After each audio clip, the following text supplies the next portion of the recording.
upang matamundi niya ang maganda at maningning na kinabukasan na kanya ngayong tinatamasa. Noong ika-27 ng Disyembre, 1976, isinilang ni Ginang Lubita P. Losada ang kanyang panganay na anak.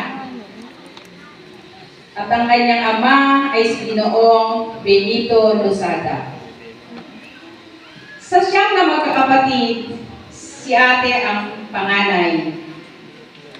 Sina Nerissa, isang manager sa Macau. Si Jerilyn, isang IT graduate.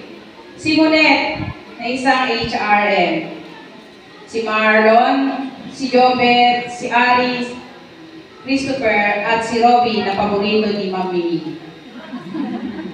Sila ngayon ay mga successful. Sabi nga, hindi man daw sila patuloy ng pag-aaral, subalit sa kanilang abilidad, sila ay masasabing ganap at successful.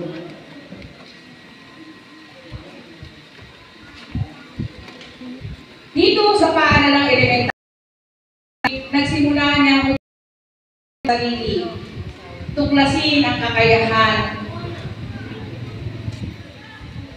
at natapos niya ang elementarya taong 1989 na may consistent na awardee. From grade 1 to 3, top 1 po siya. At ipinagpatuloy niya ang sekundarya sa Maguinao Cruzadaan High School taong 1977.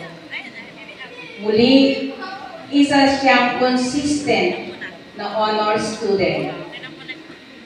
At ang magkolehiyo, kinuha niya ang kursong Computer Science or Bachelor in Computer Science sa Baliwag Colleges na ngayon ay Baliwag University. At ito ay natapos taong 1977. Nang matapos siya ng pag-aaral, patuloy siyang nangarap. Ganoon naman po talaga yung mga ate. Upang maging maasenso, magkaroon ng maayos na buhay.